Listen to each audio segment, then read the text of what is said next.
Can you tell those workers out there anything about when this could possibly be settled? It doesn't sound like you're close to a deal. Well, the fact is it will be close to an agreement when we have an agreement. And it isn't. I mean, the fact is they put on the floor the end of this week in the Senate $200.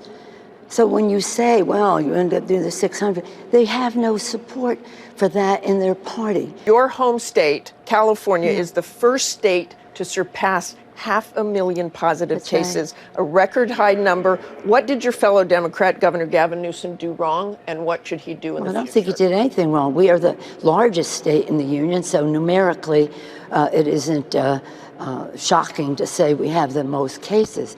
But we're very proud of our governor, Governor Newsom. He contained and controlled how this spread in the beginning. Some people in the state wanted to open up, and we're a large state. We have great diversity of opinion on what should happen in different regions. And when the opening up took place, we have more cases, and that should be instructive to others.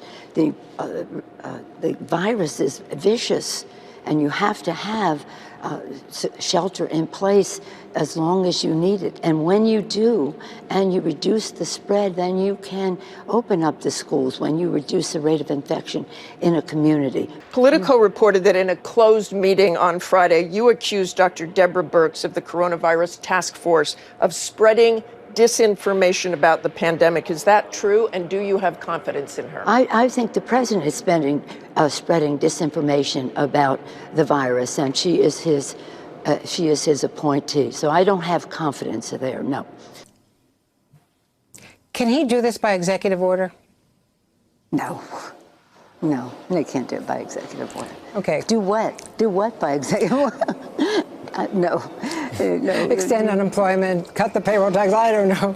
We're not in a normal world, Madam Speaker. Well, he may be able he may be able to extend the moratorium on evictions, but that, unless you have some money with that, it's a. So I'm trying to understand where the two sides are coming together. For example, the Republican argument is that if the $1,200 they would give to millions of Americans who need help right now would make up for some of that that lesser amount in unemployment. No, that's exactly what we had in the CARES Act. We had the $1,200 in the CARES Act, and we had the $600 in the CARES Act. So how does that make up for subtracting something? That doesn't even make sense on their part. And, I mean, really, Madam Speaker, we have to get something done, but it doesn't help. We have to get something done. This is the gravity of the situation. We want to honor our heroes by supporting state and local government. We want to end this virus by having testing, tracing, treating. They said testing is overrated. Tracing, they don't even believe in. And we want to put money in the pockets of the American people.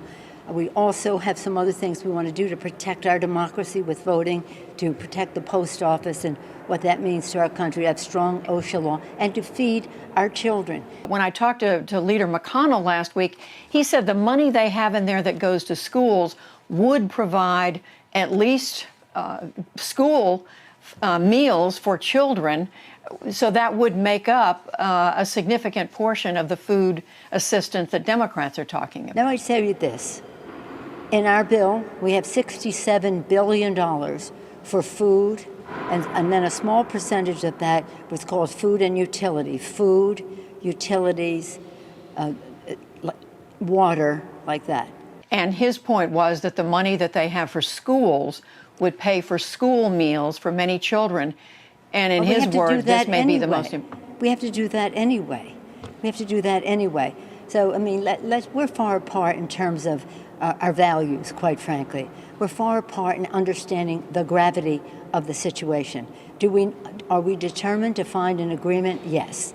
We will find our common ground, but we won't find it on the slim reed of a piecemeal bill that says to our workers, you used to get 600, you're now going to get 200 because the virus has intensified in its spread.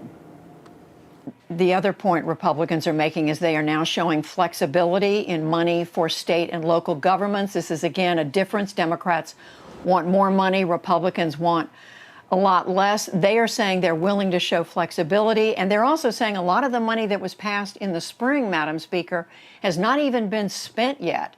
Well, so if you want to be an advocate for them, there? Judy, if you want to be an advocate for them, No, let's know what the facts are. I'm playing devil's advocate here No, aren't. to ask you for your position. They're really showing themselves to do really well. Come on, man.